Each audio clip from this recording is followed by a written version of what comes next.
안녕하세요. 오늘도 사연 살롱을 찾아주셔서 감사합니다. 저는 40대 후반의 여성입니다. 남편이랑 결혼한 지는 벌써 20년이 좀 넘었네요. 결혼 전에도 물론 이런저런 일은 많았지만 결혼하고 나서는 다들 결혼이 인생 이막이라고 하는 이유가 있구나 싶을 만큼 정말 많은 일들이 있었던 것 같아요. 결혼 전에는 비교적 평온하고 오르막 내리막이 적었던 반면 결혼하고 아이가 생겨 내 가정을 이루자 그전에는 상상도 못했던 다양한 이유로 풍파가 생기더군요. 그래도 그나마 다행인 건 외부적인 풍파를 제외하면 가정 안에서 일어나는 내부적인 풍파는 비교적 거의 없었다는 점이었어요. 40대가 되고 나니 이런저런 그들만의 이유로 갈라서는 부부도 꽤 많이 봤고 생각보다 가정의 형태가 굉장히 다양해지더라고요. 20, 30대는 참았다가 40대가 되니 안 맞는 부분을 서로 참고 살던 게 터져서 헤어지는 부부가 참 많더라고요. 그러는 와중에도 저희 부부는 딱히 큰 갈등 요소라는 게 없었고 어디 가서 이야기할 만한 시댁 문제라는 것도 딱히 없었어요. 참 운이 좋았던 거죠. 그래서 사실 저는 이런 채널이 있는 줄도 몰랐어요. 생각보다 시댁이나 남편과의 갈등이 심한 집이 많다는 걸 뒤늦게야 알게 되었죠. 사람 마음이 참 간사하다고 평화로울 땐 관심도 없던 이런 종류의 이야깃거리가 저에게 해당이 되기 시작하니 문득 다른 분들의 사연도 궁금해지면서 이 채널을 알게 되었어요. 저는 결혼 정년기쯤 오랜만에 재회한 대학 동기를 통해 남편을 소개받게 되었어요. 그때만 해도 별로 연애를 해야겠다는 생각은 없었는데 소개도 안 받으면 대체 언제 결혼할 거냐는 부모님의 상화에 못 이겨 나가본 거였어요. 남편의 부모님은 두 분 다 공무원이셨고 남편은 당시 평범한 회사원이었어요. 호감형 인상에 키도 크고 시원시원한 성격에 첫 만남부터 예상보다 훨씬 마음에 들었어요. 친구도 남편이 성격이 참 괜찮다며 소개를 시켜준 거였고 워낙 흔한 멘트라 반은 믿고 반은 안 믿었었는데 정말로 그 성격이 참 마음에 들더라고요. 애매하게 사람 헷갈리게 하는 것도 없고 한번 이거다 싶으면 직진하는 성격에 아니다 싶으면 미련 없이 털어버리는 스타일이더라고요. 저는 우유부단하거나 아무런 목적 없는 사람을 싫어하는데 목적이 생기면 끝까지 밀어붙이는 끈기에 성취욕까지 있는 사람이라 몇 번 만나보지 않았음에도 확 끌렸고 다행히 남편도 마찬가지였던 모양이에요. 저희는 4번의 만남 끝에 정식으로 교제를 시작했어요. 나이가 나이인 만큼 자연스럽게 결혼을 전제로 한 만남이었죠. 요즘에 이런 말을 하면 좀 시대착오적이라고 생각할 수도 있겠지만 그때 당시 제 꿈은 현모양처였어요. 제가 어렸을 때는 지금만큼 여성분들이 대학을 대부분 졸업하거나 직업을 갖고 일하는 분위기는 아니었거든요. 그렇다 보니 많은 여자들이 현실적으로는 좋은 남편 만나서 시집 잘 가는 게 최고라고 여기던 때가 있었죠. 저는 저희 엄마처럼 사는 게 꿈이었어요. 아직까지도 제 인생에서 가장 큰 복이라고 할 수 있는 건 저희 부모님이라고 할 수 있거든요. 젊은 시절 사업을 크게 번창시키는데 성공하신 친할아버지의 재산을 물려받은 아버지 덕분에 유복하게 살았던 건 물론이고 엄마께서도 재산을 헛되이 쓰지 않고 사나운 땅값이 많이 올라 저의 유년 시절은 경제적으로 풍족하고 여유가 있었어요.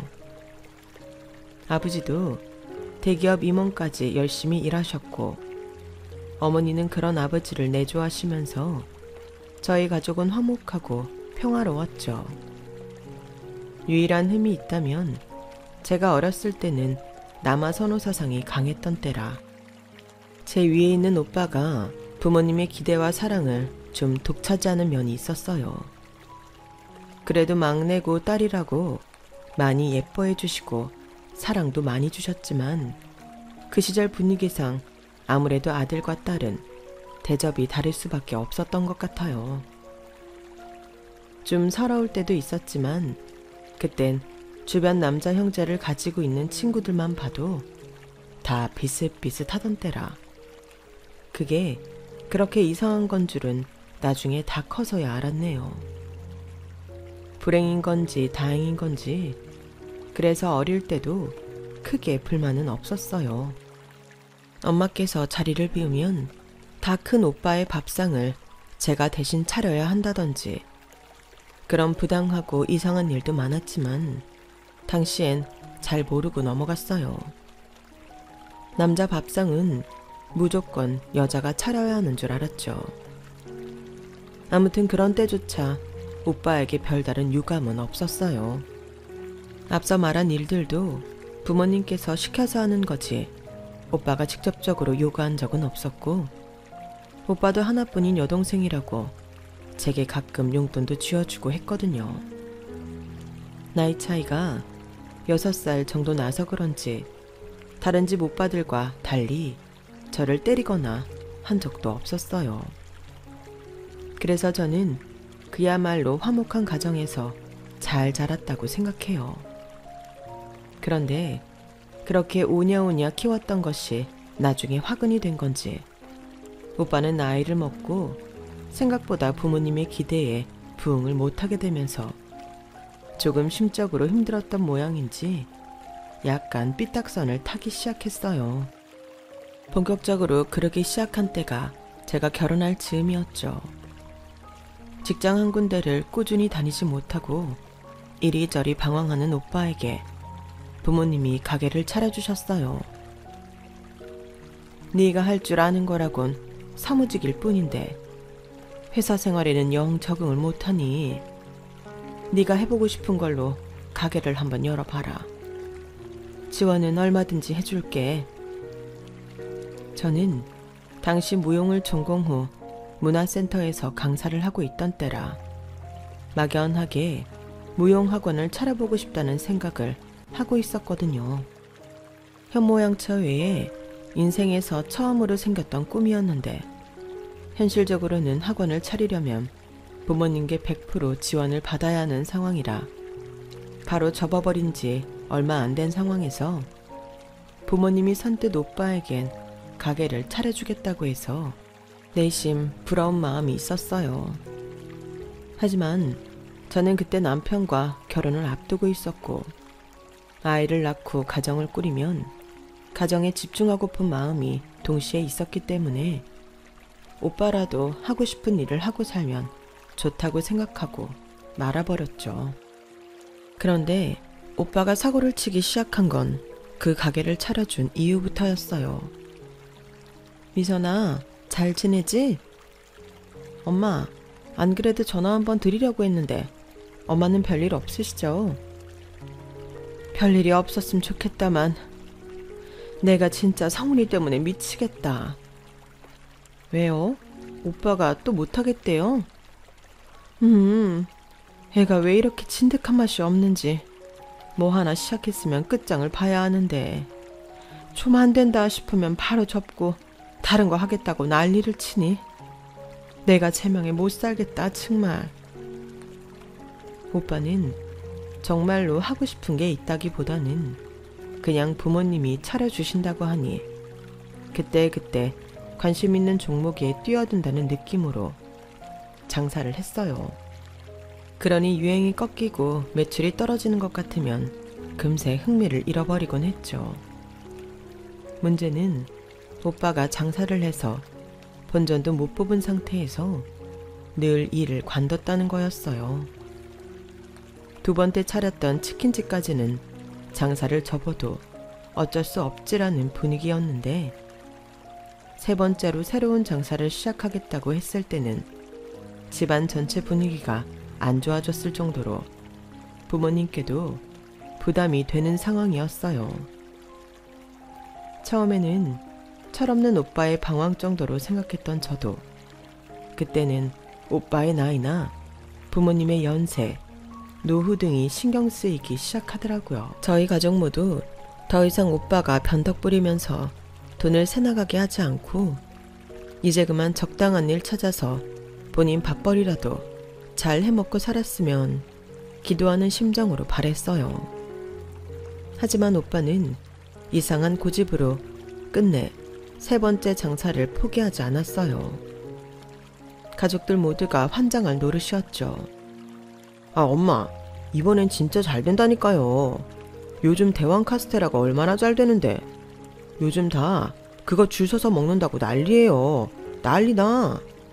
진짜 딱 한 번만 더 믿어주세요. 내가 다 듣고 본 게 있어서 이러는 거라니까요. 너는 정말 우리 재산을 그렇게 말아먹어 놓고도 그런 말을 한 낯짝이 있는 거냐? 정신머리 없는 놈.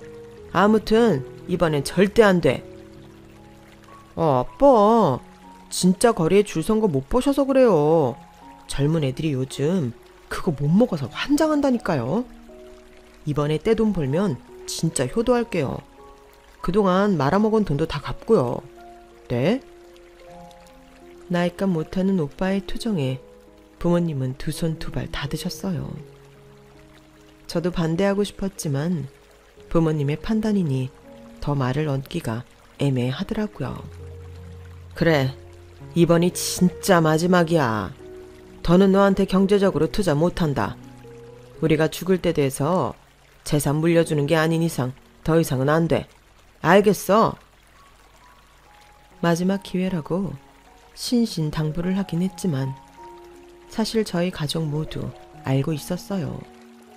오빠가 이번 장사 역시 제대로 할 리가 없다는 걸요. 역시나 대왕 카스테라는 심하게 유행을 타는 종목이었고 처음에는 좀 버나 싶더니 유행이 저물면서 자연스럽게 폐업의 길로 접어들게 됐어요. 3번 연속 장사가 실패하자 저희 부모님은 손실이 이만저만이 아니셨어요. 더 이상은 경제적 지원을 해줄 수 없었고 오빠가 일자리를 구하기 바랬지만 오빠는 장사와 마찬가지로 일자리를 잡아도 뭘 하나 제대로 하는 게 없었죠.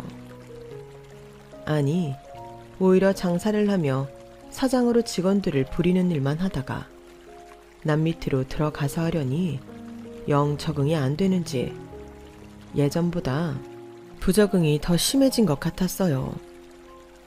야, 미선아, 김서방 돈 좀 버냐? 뭐? 오빠는 오랜만에 연락 와서 그게 할 소리야. 왜? 동생한테 이런 말도 못해? 당연하지. 내가 아무리 오빠 동생이라지만 나도 이제 엄연히 결혼했고 가정이 있는 사람이야. 그렇게 편하게 수입 물어보는 건 실례라 생각되는데. 그럼 네가 일을 하던가. 너는 좋겠다. 여자라 일 안 하고 남편 등골이나 빼먹어도 돼서. 뭐? 그게 무슨 소리야. 여자들은 공부 안 하고 남편만 잘 만나면 평생 먹고 살 수 있잖아. 집에서 하루 종일 빈둥빈둥 놀다가 빨래하고 청소하고 요리하면 그만 아니야? 그렇다고 혼자 하는 것도 아니고 남편도 가끔 돕겠지? 난 있잖아. 요즘 네 인생이 제일 부럽다. 오빠가 뭔데 내 인생을 그렇게 쉽게 판단해? 나도 나한테 처음으로 생겼던 꿈 오빠 때문에 접었어. 부모님한테 지원 부탁해볼까 생각까지 들었을 정도로 꽤 진심이었는데 오빠가 직장 그만두면서 안 그래도 오빠한테만 쏠리던 경제적 지원이 규모가 더 커져서. 그리고 솔직히 편하게 산 건 오빠 쪽이 더하지 않아? 나는 결혼 전까진 성실하게 열심히 일했어. 결혼하고는 나도 그렇지만 남편도 내가 육아에 집중하길 원해서 일을 그만둔 거고 오빠는 어릴 때부터 엄마 아빠가 잘못을 해도 오냐오냐, 실수를 해도 오냐오냐 하고 방 청소를 스스로 해본 적도 밥 한 번 제 손으로 차려 먹어본 적 없지. 도대체 그동안 엄마 아빠가 인간대라고 공부시켜준 건 다 어디로 가고 이렇게 망나니가 됐어. 솔직히 오빠 장사 3번 말아먹고 우리 집 재산 절반 이상 말아먹는 동안 나는 오빠한테 불평 한 번 안 했어. 오빠도 오빠 나름대로 힘든 점이 있겠거니 싶어서. 근데 오빤 뭐야? 내가 어떻게 지내는지 관심도 없으면서 싫은 소리 좀 했다고 대뜸 내 인생이나 비난하고. 오빠가 그러고도 오빠야? 그러고도 인간이야? 그래, 부모님이 오냐오냐 키워서 내가 이렇게 된 거야. 근데 뭐 부모님이 마냥 오냐오냐만 하신 줄 알아? 내가 장남이니까 똑똑해야 된다고 집안을 더 일으켜 세워야 한다면서 괜한 욕심 부려서 부담감 팍팍 준 게 우리 부모님이야. 너는 막내니까 예쁨만 받고 자라서 모르겠지만 그런 부담감이 날 얼마나 병들게 했는지 네가 알기나 해? 기가 막혔어요. 싸우던 당시 나이가 40이 넘어가던 양반이 그런 소리나 하고 있으니 얼마나 어이가 없었겠어요. 오빠가 애야? 나이가 몇인데 아직도 부모 탓 원망이나 해. 우리 부모님만큼 경제적으로 여유 있고 사랑으로 풍족하게 키워주신 분들이 어딨다고. 난 오빠에 비해 덜 받고 자랐어도 우리 부모님만한 분들 없다고 생각해. 오빠가 양심이 없는 거지. 제발 이제 그만 가족들 속 좀 썩이고 정신 좀 차려. 저는 그날 오빠와 연을 끊기 직전까지 심하게 싸웠어요. 정말 이 인간이랑은 다시는 상종을 하지 말아야 하나 생각하니 정말 우울하더라고요. 누구보다 화목한 가정이었는데 어쩌다 이렇게 된 건가 싶었어요. 따지고 보면 저나 부모님이나 아무도 잘못한 건 없는데 왠지 오빠가 저렇게 망가지고 나니 잘못한 것 같은 기분이 들더라고요. 괜한 죄책감인 걸 알면서도 오빠만 생각하면 기분이 울적했죠. 그럴 때마다 절 위로해 준 건 다름 아닌 남편이었어요. 형님도 너무 힘드시니까 그러신 거겠지. 당신한테 한 말이 다 진심은 아닐 거야. 원래 사람이 본인이 힘들 때 가장 비겁해지잖아. 형님도 좀 안정을 되찾으면 금방 괜찮아지실 거야. 원래 그렇게 나쁜 분은 아니었다며. 그런 거겠지? 정신 차려보니 오빠가 너무 많이 달라져 버린 느낌이라 너무 마음이 안 좋아. 힘든 시기니까 그럴 수 있지. 이럴 때일수록 우리가 휘둘리면 안 돼. 우리까지 형님을 등지면 형님께서 얼마나 외로우시겠어. 이미 오빠와의 다툼으로 마음이 상한 터라 남편의 말이 크게 와 닿지는 않았지만 그래도 가족은 가족인지라 나쁘게만 말하지 않는 남편이 내심 고마웠어요. 남편은 그날 이후로 장인 장모님도 신경이 쓰인다며 아들이 못하는 효도까지 지극정성으로 대해주기 시작했어요. 오늘 장인 장모님한테 소고기 좀 보내드렸어. 도착하면 바로 구워 드시라고 해. 응? 오늘 아무 날도 아닌데? 갑자기? 뭐 꼭 무슨 날이어야 선물 보내나? 맛있는 고기 든든하게 드시라고 보낼 때도 있는 거지. 이렇게 깜짝 선물 보내면 기분 좋잖아. 고마워. 안 그래도 어제도 오빠가 엄마한테 행패 부려서 속 좀 썩었다는데 너무 좋아하시겠다. 나는 시댁 이렇게 못 챙기고 있는데 너무 잘 챙겨주는 거 아니야? 에이, 아니야. 요즘 애들 말로 뭐라더라. 효도는 셀프래.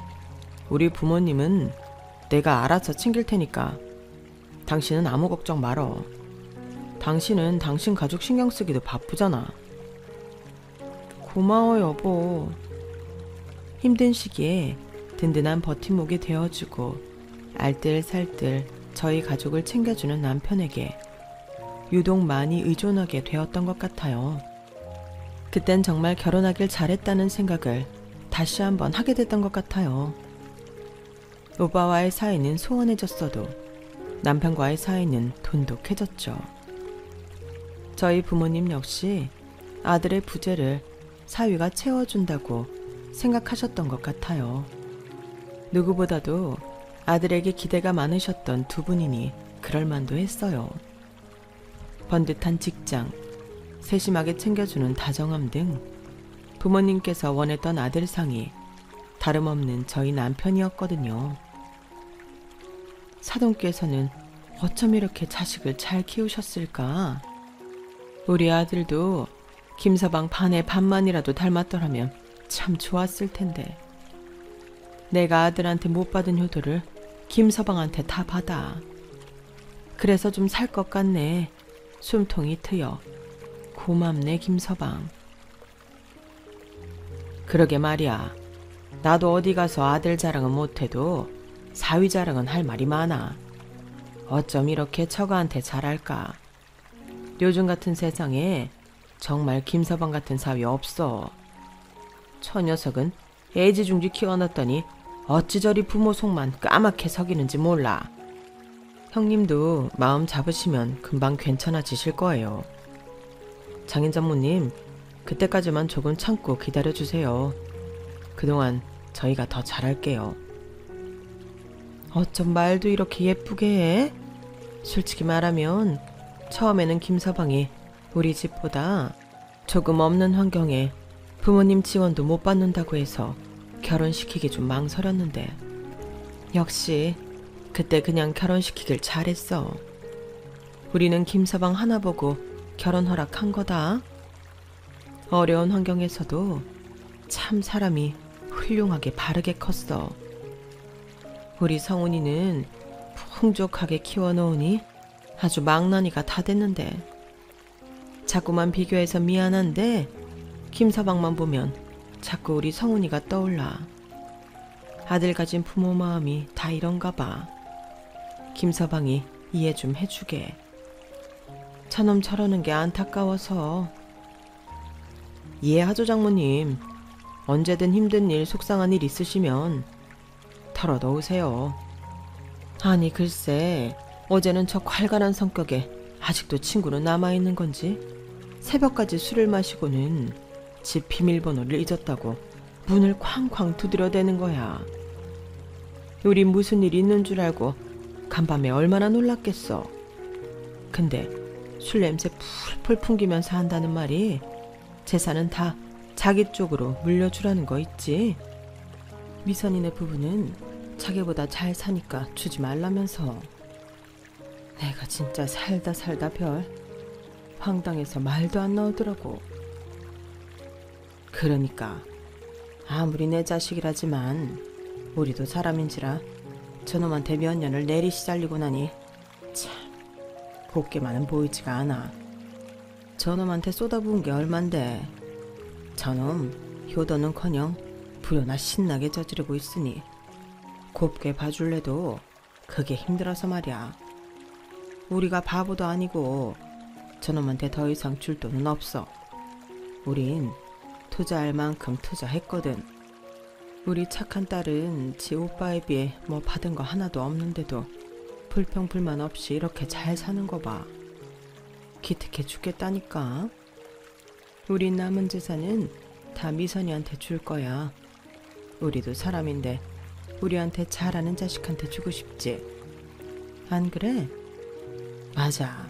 저놈 자식한테 줄 재산이 있으면 차라리 우리 김서방을 주는 게 낫겠다니까.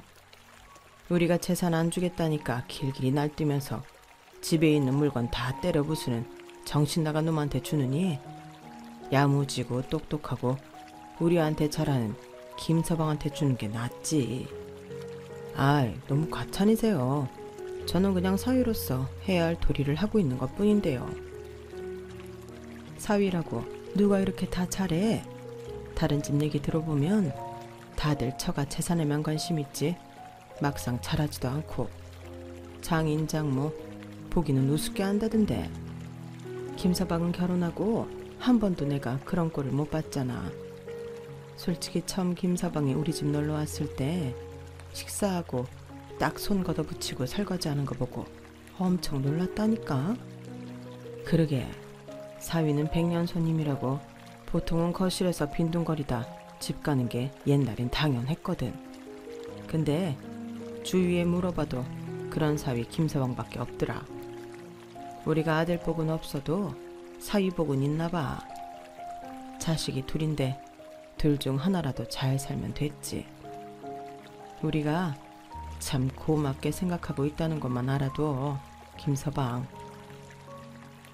감정 표현에 있어서는 다소 무뚝뚝한 아버지까지 그렇게 적극적으로 애정을 하시는 걸 보고 나니 새삼 남편이 잘하긴 하는구나 싶더라고요.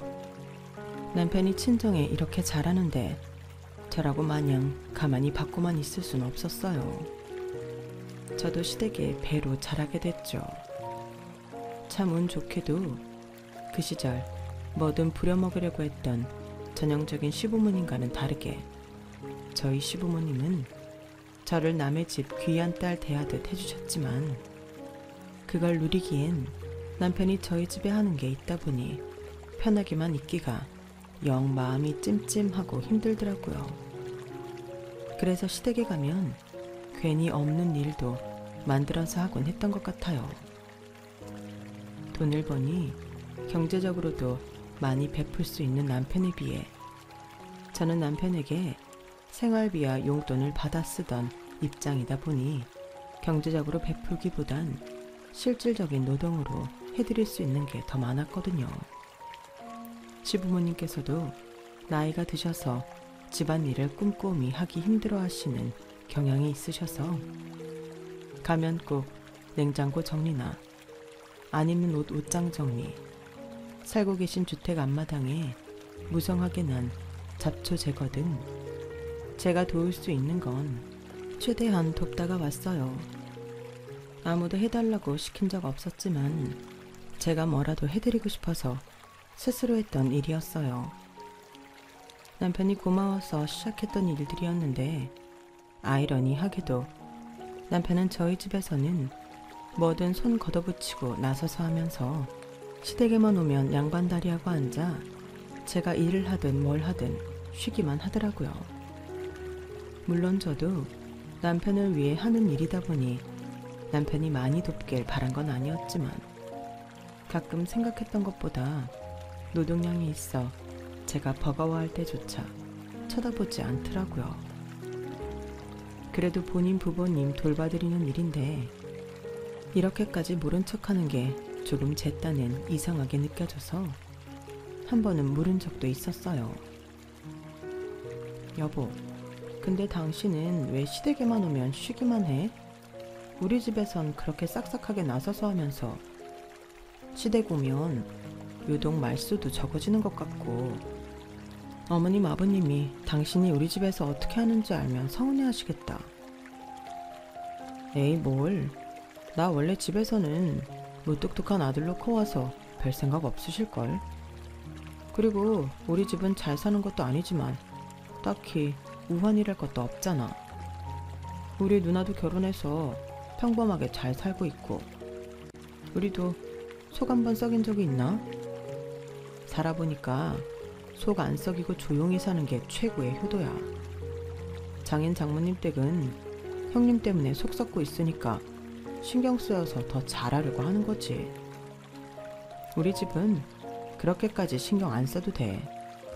그래도 나 참 우리 부모님인데 왜 당신이 그렇게 울상이야. 내가 괜찮다는데. 그리고 내가 장인어른 댁 가면 그렇게 힘들게 일하고 돈 쓰다오는데 우리 집 왔을 때라도 좀 편히 쉬어야 하지 않겠어? 여기서 안 쉬면 내가 어디 가서 쉬어. 그냥 우리 부부가 잘하고 있는 거야. 각자 집에 잘하는 것도 좋지만 서로 상대방 집에 잘하는 게 그림이 좋지. 당신한테도 고맙게 생각하고 있어. 남편의 진심이 궁금해 물어본 거긴 했지만 내심 좀 도와달라고 떠본 말이기도 했는데 남편은 전혀 도와줄 생각은 없어 보였어요. 그래도 순수하게 남편을 위해 하는 일들인데 남편이 도와주길 바라는 것도 웃긴 것 같아서 그냥 묵묵히 제 할 일을 했죠. 시부모님은 저에게 딱히 일을 시키지도 않았지만 제가 이런 걸 도와드린다 해서 고마워하시는 분들도 아니고 조금 당연하게 생각하는 경향이 있어 살짝 지치긴 했지만 남편이 아닌 척하면서도 제 부모님께 잘 해드리는 걸 보고 좋아하는 것 같아 멈출 수가 없었어요. 저도 남편이 지금처럼만 저희 부모님께 변치 않고 잘했으면 좋겠다 싶었거든요. 그렇게 훈훈한 줄로만 알았던 쌍방 대리 효도는 그래도 꽤 오랫동안 지속이 되었어요. 어느 날 갑자기 남편이 제게 조금 불편한 질문을 하면서 그 평화에 균열이 가기 시작했죠. 여보, 근데 장인어른 재산이 얼마나 남으신 거야? 응? 그건 왜? 형님이 많이 말아먹으셔서 별로 안 남아있으신 줄 알았는데 딱히 돈이 부족해 보이시지도 않고 자꾸 잘하는 자식한테 재산을 줄 거라는 식으로 말씀을 하시길래 아마 오빠가 많이 말아먹긴 했어도 할아버지한테 받은 부동산 재산이 많아서 노후자금 걱정 같은 건 없으실 거야. 아마 우리한테 물려준다는 것도 그거 같고. 그래? 그게 정확히 어떻게 되는데? 글쎄, 오빠가 말아먹기 전엔 대충은 알고 있었는데 지금은 뭐 얼마나 있으신지 모르겠는데 근데 그건 왜 궁금해해? 우리 부모님이 그냥 하는 소릴까봐? 아니 그냥 궁금할 수도 있지. 왜 그래? 남편이 어색하게 웃는데 뭔가 기분이 묘하더라고요. 처음으로 제게 말하지 않은 꿍꿍이가 있는 듯한 얼굴을 하고 있었거든요. 그래도 이렇게 나름대로 긴 세월 동안 잘하는 건 힘든 일이기 때문에 남편이 엉뚱한 마음을 먹고 있다고 생각하기는 좀 어려웠어요. 그런데 사람 마음이 참 간사하게도 그날 그렇게 저희 부모님 남은 재산을 꼬치꼬치 캐물었던 게 그 뒤로 자꾸만 생각이 나더라고요. 부모님께 잘하는 모습을 보면서 혹시 재산 때문에 잘하나? 시부모님께는 심드렁한 게 혹시 받을 재산이 없어서 그런가? 한번 의심의 싹이 트기 시작하니 근거도 없는데 걷잡을 수 없이 커져만 가는 기분이었죠. 하지만 그런 의심도 남편의 진심 앞에 무너져 버리는 듯한 사건이 있었어요.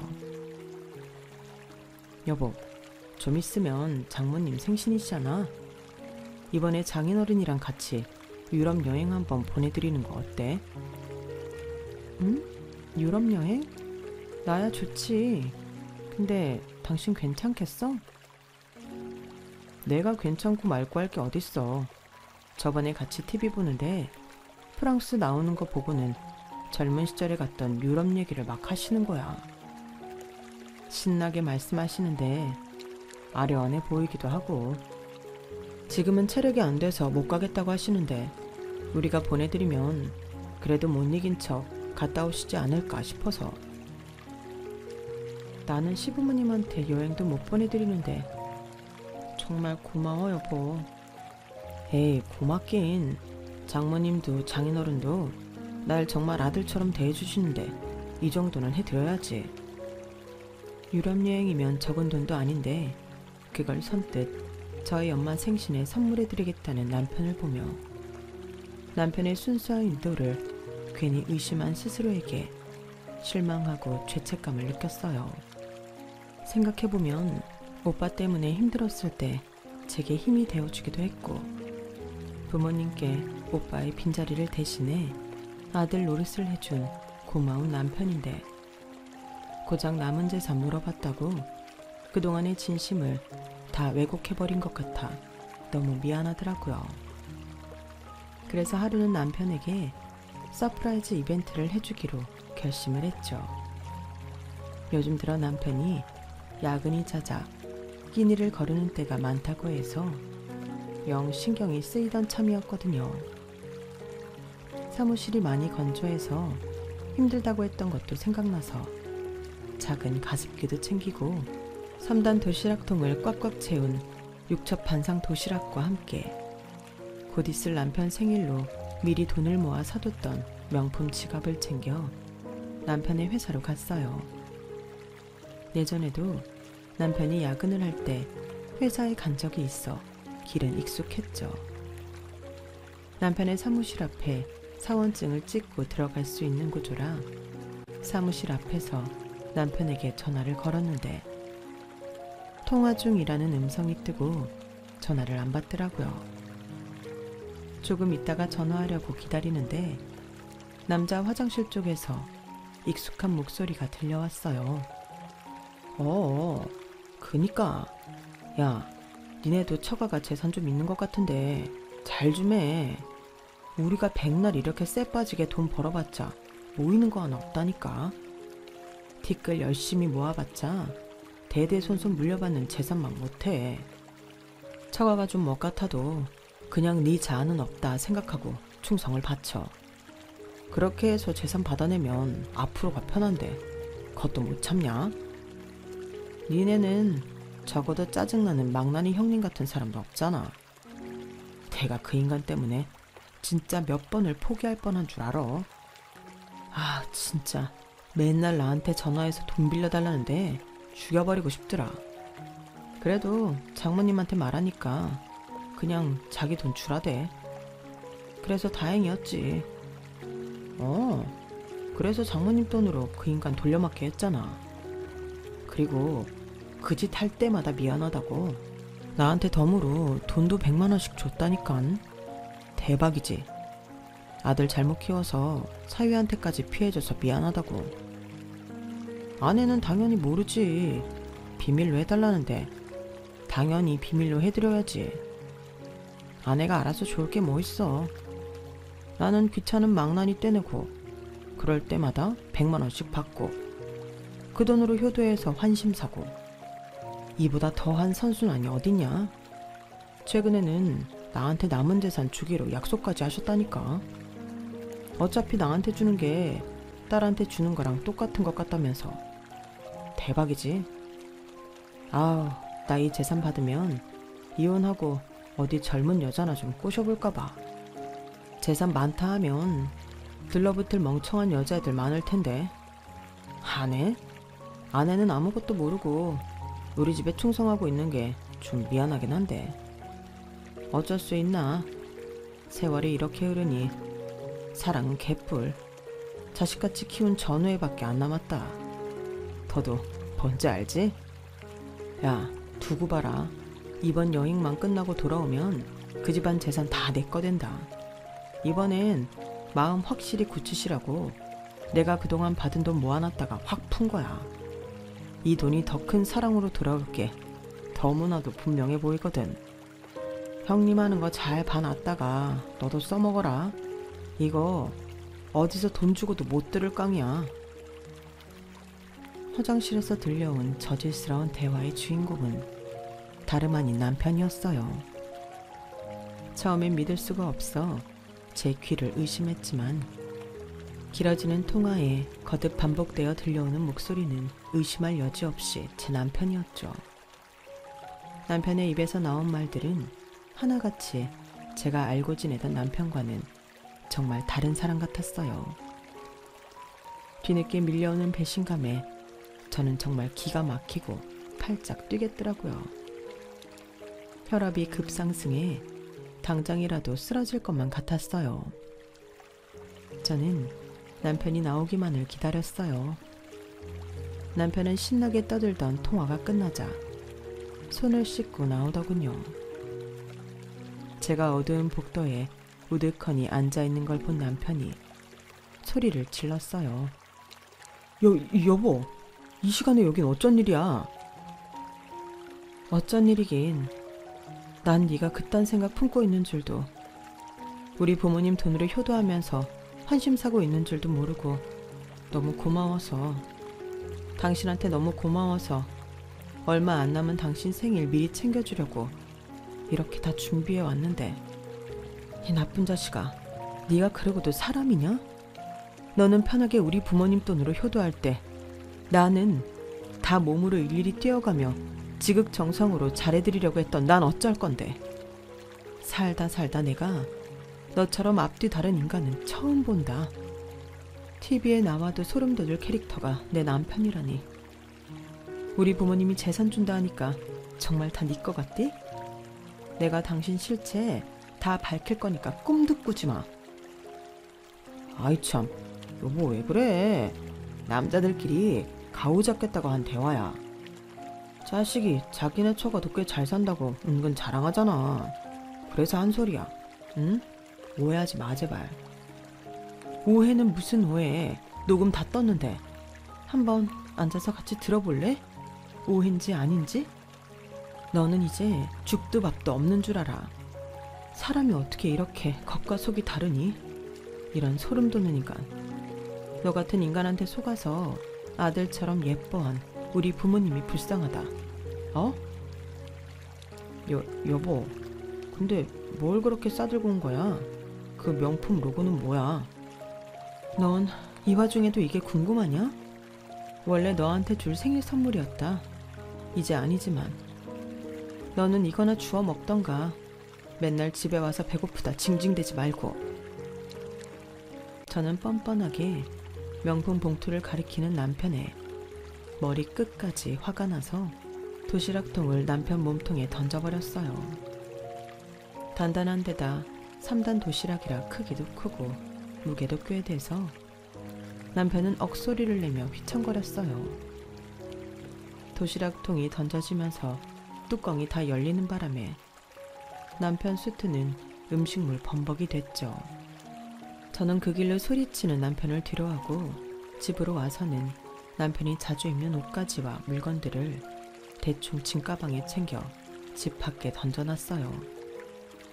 집 비밀번호는 바꿨고요. 남편의 실체를 알게 됐는데 같은 집에 있고 싶은 마음이 전혀 안 들더라고요. 저희가 살고 있던 집도 저희 엄마 명의의 집이었기 때문에 나가도 남편이 나가야지 제가 나갈 이유는 없었거든요.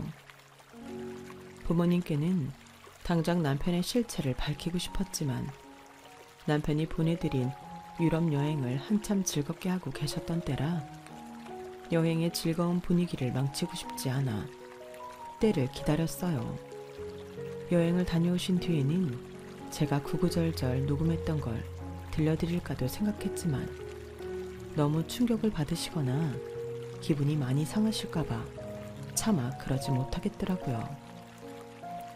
아들이 속 썩이는 것만으로도 힘들어 하셨는데 믿었던 사위가 배신했다는 생각은 안 하게 해드리고 싶은 마음이 커서 성격 차이로 헤어지고 싶다고 말씀을 드렸어요.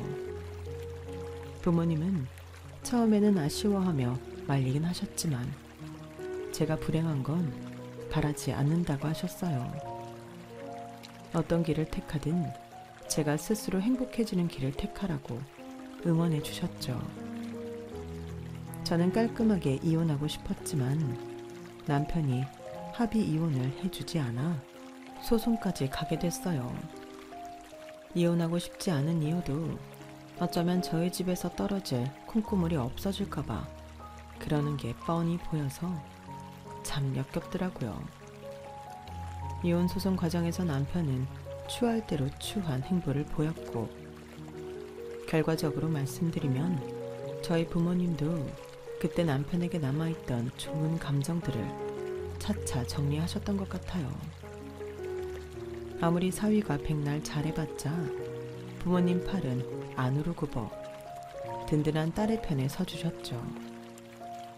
소송 과정에서 부모님도 뭔가 이상한 점을 느끼셨던 것 같아요. 부모님께서는 그동안 잘 지내왔는데 왜 이렇게까지 하냐. 내 딸이 괴롭다는데 그만 서로 힘들게 하지 말고 놔주자고 여러 번 남편을 설득했지만 남편은 이혼하면 더 이상 장인 장모님을 못 뵙지 않냐는 등 이상한 말로 저희 부모님을 설득하려고 했어요. 저희 부모님은 정 그렇다면 우리끼리 얼굴이라도 가끔 보고 지내면 되지 않느냐 했지만 남편이 이상하게 고집을 부리니 얘가 뭔가 꿍꿍이가 있는 놈이었구나. 어려움풋이 알아채신 것 같아요. 아무리 장인댁이 좋아도 아내가 싫다는데 장인댁과 연이 끊어질까봐 이혼을 안 해주는 것만큼 이상해 보이는 게 어딨겠어요. 남편이 컨셉을 잘못 잡아도 한참 잘못 잡았던 거죠. 그 이후에도 남편은 유럽 여행으로 그동안 열심히 받아다 기껏 모은 돈까지 날려버리자 아깝다고 생각했는지 저희 부모님께 몇 푼이라도 더 뜯어내려고 자꾸 연락을 시도하는 것 같았어요. 부모님도 그걸 불편하게 생각하셨고 저는 어차피 이제 끊어진 인연이니 예전처럼 아들로 생각하지도 말고 칼같이 거절하시라 하고 남편의 모든 연락처를 부모님 휴대폰에서 차단시켜버렸어요. 부모님도 딸과 헤어진 사위에게는 더 이상 경제적 지원까진 해줄 생각이 없으셔서 다행이었죠. 그동안 이런 식으로 콩고물 떨어질 것만 기대하고 저희 가족 모두를 속여왔다고 생각하니 자다가도 괘씸하고 분해서 잠이 확 달아나더라고요. 하루에도 몇 번씩 생각하면 울컥했어요. 더 늦기 전에 알게 되어 천만 다행이긴 했지만요. 저는 이혼한 이후로는 학습지 교사 일을 구해서 하고 있어요. 적지만 제가 번 돈으로 부모님께 맛있는 것도 사드리고 좋은 옷도 사드리고 하니 기분이 되게 좋더라고요. 이런 맛에 돈을 버는 건가 싶기도 했고요. 경제권이 나에게 있는 행복을 이제라도 알게 되어 참 다행이다 싶어요. 그동안 남편에게만 기대어 돈을 받고 살아왔던 삶이 조금 아깝긴 하지만 어쩌겠어요. 지금부터가 제 인생의 산막이라 생각하니 그리 나쁘지만은 않은 것 같네요. 더 열심히 효도하며 저도 잘 살아보겠습니다. 응원해주세요. 제 이야기는 여기까지입니다. 항상 여러분께 행운이 가득하길 바랍니다.